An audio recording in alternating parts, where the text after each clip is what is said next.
Olá pessoal, estamos aqui para dar início aos trabalhos da oficina de produção de textos, redação de textos acadêmicos em humanidades e em ciências. Somos um grande grupo, reunindo estudantes de dois componentes. Muitos estudantes, me parece, estão começando a vida universitária nesse momento. Eu queria aproveitar para esclarecer algumas coisas. Creio que há alguma confusão sobre as características, por exemplo, desse componente. Bom, a característica fundamental é que é ensino metapresencial, se trata aqui de ensino metapresencial. Ou seja, não se trata de aula à distância, Aula à distância, por exemplo, nossos componentes curriculares seriam quarta-feira à noite, quinta de manhã, estão registrados assim no sistema acadêmico da UFSB.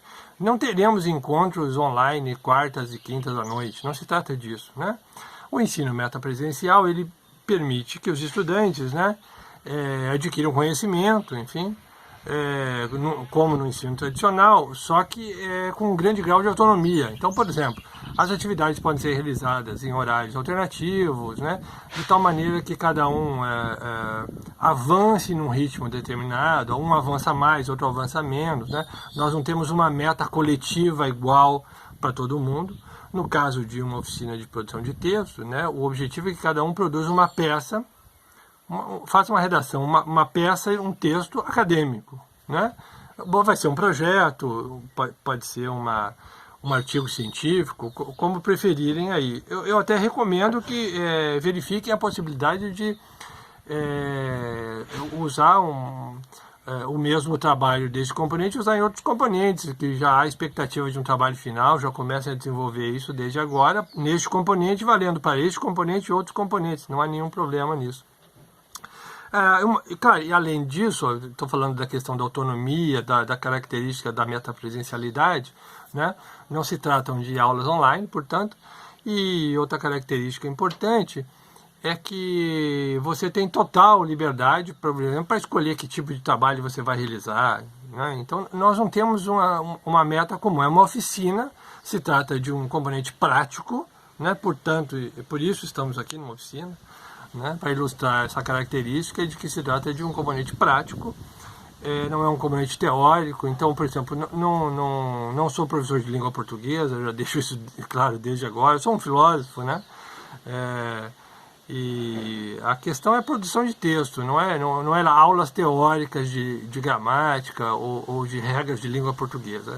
Claro, cada um de nós possui um determinado domínio da língua e a partir desse domínio estabelecido nós podemos aprimorar esse domínio, podemos ampliar o conhecimento da linguagem técnica, da área das ciências, da área das humanidades. Isso vai acontecer naturalmente, ao longo do componente. Então, é um componente flexível nesse sentido. Você que é de ciências, obviamente, vai preparar um artigo na área de ciências, você que é de humanidades na área de humanidades, ou um projeto, ou qualquer outra coisa que seja uma peça acadêmica dentro daquilo que, por exemplo, outros componentes já lhe solicitaram ou vão lhe solicitar. Então a primeira coisa é isso, queria esclarecer que se trata de ensino metapresencial e não de aulas à distância. Então não temos compromisso com horário, as atividades não serão realizadas quartas-feiras à noite ou quintas-feiras à noite. O nosso modelo vamos usar o Facebook e o YouTube, que são plataformas gratuitas, não apresentam problemas, principalmente aos finais de semana, como o SIGA em geral faz, que sai fora do ar, e aí é uma perda de tempo enorme, se perde trabalho, enfim. Essas plataformas são gratuitas, são populares, enfim, não apresentam problemas. Nós temos um grupo secreto no Facebook, então as pessoas entram, participam das atividades. Essas atividades são muito simples, Você vai participar, por exemplo, como voluntário. Eu vou precisar de pequenos trechos de texto, para ir sugerindo, digamos assim, estratégias de como começar o texto, por exemplo, Como é que nós começamos? Eu não começo falando, é uma oficina de produção de texto, então eu não começo explicando o que é uma introdução. Não, nós começamos fazendo uma introdução. Então, você que é meu voluntário, desde já está convocado a ser meu voluntário, você apresenta um primeiro parágrafo, 2 frases, e nós, a partir daí, vamos trabalhando juntos, fazendo sugestões. Olha só, não se trata de correções em nenhum momento nesse componente. Por quê? Porque a redação científica, ela visa obter uma peça de comunicação. Então, quer dizer, dependendo do público para o qual você vai se comunicar, e essa é uma questão essencial, né, para que você que está começando o mundo acadêmico, né, a redação é uma tentativa de estabelecer uma comunicação. Fundamentalmente, é importante saber para quem você fala, isso é fundamental, né? Eu sou filósofo, mas posso fazer um texto de divulgação científica, portanto não falo para filósofos, falo para o público em geral, né? Eu sou filósofo, mas, sei lá, trabalho com biologia também e quero fazer um texto voltado para biólogos. Eu exijo uma outra linguagem. Enfim, é preciso saber, né, dentro desse universo de uma explosão enorme de áreas de conhecimento, linhas de pesquisa, é preciso saber para quem você fala. Às vezes, dentro de uma mesma ciência, há uma área que exige um padrão linguístico próprio, muito distinto de outra área, né? Eu conheço melhor, por exemplo, a área da psicologia, né? O que se faz numa área da psicologia é incompreensível em outra área da psicologia, né? Então, é preciso estar atento a isso antes, inclusive, de começar a redação, né? É preciso pensar quem é o público. Essa seria a dica primeira desse componente, né? Mas eu quero voltar ainda a questões básicas de funcionamento do componente. Então, vamos postando ali pequenos extratos de texto, pequenos textos, e eu vou sugerindo redações diferentes, vamos tentar aprimorar o texto, e você vai fazendo isso várias vezes. Então, a avaliação do componente é justamente isso, né? Participação nesses momentos de elaboração do texto, né? Ou no grupo do Facebook, ou depois, quando a coisa realmente avolumar, que não for mais possível atender as pessoas no Facebook, todos, né? Claro, vai chegar um momento em que a complexidade dos textos vai exigir praticamente uma leitura individualizada. Aí nós vamos fazer isso por e-mail, né? Você já tem o meu e-mail, eu postei isso lá no SIGA. Posso postar no grupo depois, enfim, tem um Facebook para entrar em contato comigo de qualquer maneira, mas é bom pelo e-mail que eu consigo controlar bem o fluxo de informações, não perco nada ali, né? Eu dou uma olhada no texto, faço recomendações e devolvo para você. Isso várias vezes, né? Então, isso me permite avaliar quanto você avança nesse processo de aprendizagem. Lembra vocês que a avaliação processual é um princípio dessa universidade, está lá no plano diretor da universidade, né? Não sei, não é esse o nome, plano diretor, mas é um plano diretor da universidade para todos os efeitos, plano orientador, né? Então estamos fazendo aquilo que a universidade inclusive recomenda, a avaliação processual. Claro, e a peça final que vai ser avaliada à parte, não sei, tá ainda, 50% por participação, 50% pela peça final, né? Vamos pensar numa hipótese ruim, né? Você me apresenta ao final deste componente um texto fantástico, bem escrito, objetivo, que cumpre com essa função de comunicativa, e ele é um texto excelente. Só que eu nunca vi o texto.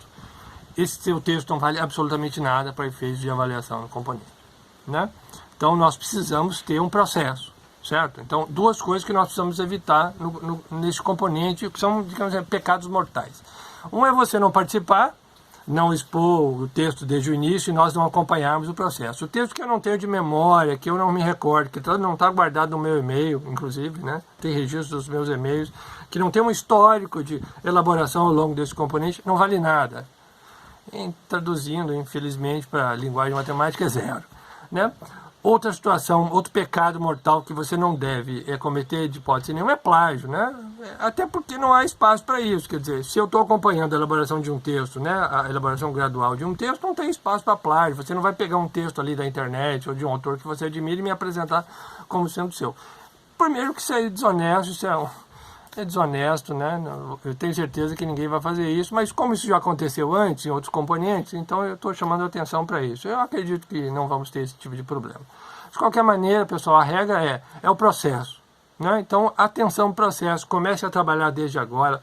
Claro, é um componente metapresencial, ele permite que você se esforce mais uma semana, menos em outra, tal. Isso é tranquilo, não há problema nisso. Agora, que ao longo do quadrimestre letivo, você tenha um desempenho, você avance no seu texto. E nós partimos de pontos diferentes, né? Nós vamos usar a linguagem acadêmica, e claro, uns dominam mais, outros menos, uns têm noção, outros não têm noção nenhuma do que é a linguagem acadêmica. Não há problema, nós vamos começar daí mesmo, onde você está. Uma oficina é um componente prático nesse sentido. Partimos de onde? De onde você está.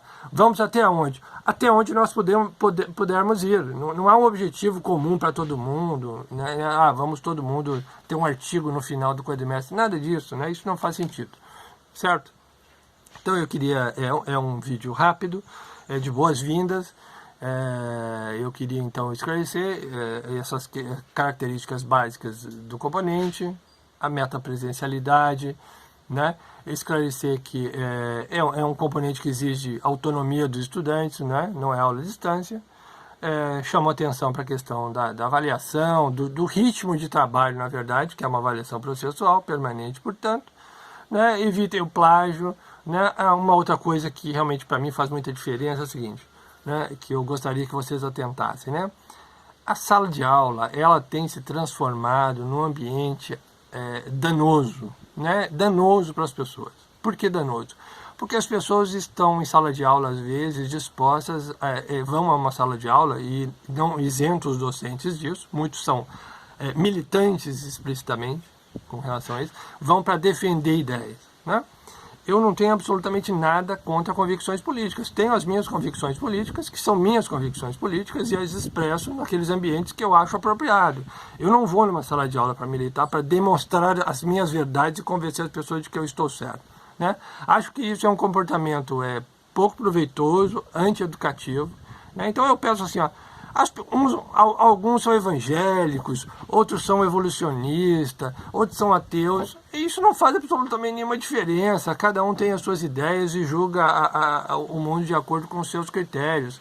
Mantenha os seus critérios, não quero convencê-lo de que você está errado e nem certo, mas também peço tolerância para os colegas que têm posições divergentes, né? E a sala de aula não é um ambiente de embate, não é um ambiente de embate, né? Tenho notado que a sala de aula na UFSB tem se transformado numa instância de embate. As pessoas estão ali para guerrear. Bom, eu não sou adepto da guerra, não entro na sala de aula para guerrear e não estou promovendo nenhum tipo de batalha, né? Acho que é preciso criar um ambiente de aprendizagem, que é um ambiente de alegria. Por que alegria? Porque o conhecimento serve para expandir os horizontes das pessoas, para as pessoas se tornarem, digamos assim, maiores do que elas são, né? Até num certo sentido, melhores do que elas são, né? Então é para expandir os horizontes. Você só consegue expandir os horizontes se você estabelece contato com ideias divergentes que te permitem, se você quiser e você estiver interessado nesse processo de aprendizagem, reavaliar suas crenças, mas isso é um processo interno. Cada um reavalia suas crenças e promove as alterações que julga necessárias. Eu não quero conduzir você a nenhum ponto específico com relação a crenças e valores. Quero conduzir você para ampliar os seus horizontes, para você começar a lidar com linguagem acadêmica sem traumas, de maneira tranquila, e que isso até possa ser prazeroso, porque se comunicar com os outros, eu entendo que se comunicar com os outros é uma fonte de prazer, né? Quando você escreve um texto que você claramente detecta que ele consegue dizer aquilo que você queria para os outros, é fantástico, dá prazer para a gente. Então é interessante você se comunicar. O ser humano é um ser social, né? E a peça uma peça de comunicação acadêmica é para estabelecer contato com os outros. Então eu desejo que todos, com alegria, com tolerância, né, e com disposição de espírito, né, sem nenhuma, o que o professor quer, o professor não quer. Outra coisa que eu sinto é assim, ó, nem todo mundo, sei lá, nem todo mundo é simpático o tempo todo, certo? Algumas pessoas têm diferenças pessoais, digamos assim, superficiais, aquela coisa, eu não gostei da cara do professor, eu não gostei da cara do aluno. Pessoal, isso é das relações sociais, né?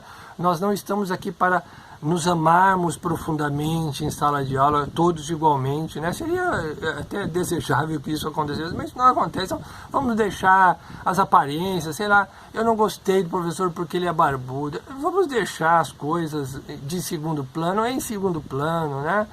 Entende? As pessoas estão aqui para aprender, para se aprimorar, para ampliar seus horizontes, e é isso que eu tenho a oferecer, né? Não gosto de intolerância, não promovo militância rasa, tenho convicções políticas, acho que as pessoas têm que ter convicções políticas, têm que debater política, mas nós estamos numa universidade e nós precisamos também nos preocuparmos com a função fundamental da universidade, que é a ampliação dos horizontes de conhecimento das pessoas. Nós estamos aqui para isso, né? Nós estamos aqui para isso, nós estamos aqui para carimbar diploma, né? Eu não estou aqui para ajudar ninguém a carimbar o diploma. Não sou ingênuo de achar que algumas pessoas não estão aqui pelo diploma. Tudo bem, que estejam pelo diploma. A minha ocupação fundamental não é essa. A minha preocupação fundamental é a ampliação dos horizontes das pessoas, dos estudantes. E do próprio docente, claro. Enfim, eu dou as boas-vindas a vocês, né? Um vídeo introdutório. Nós já podemos começar as atividades. E em que sentido começar as atividades? Há um texto já postado, nós podemos começar a tirar dúvidas da leitura desses. É um texto que eu chamaria atenção para vocês para se concentrarem fundamentalmente nas questões de comunicação na universidade. Por que comunicação? Porque redação é uma tentativa de estabelecer comunicação acadêmica, então tenha isso em vista, né? E a partir daí vão haver uma série de consequências do ponto de vista da linguagem, do método, da escolha do objeto de estudo, enfim. De qualquer maneira, invista um pouco de tempo na leitura do texto, nós vamos tirando a dúvida e, se houver voluntário já, ótimo. Eu tenho, por exemplo, um estudante tem ideia, eu quero fazer um projeto, né? Então eu quero fazer um projeto sobre isso e começa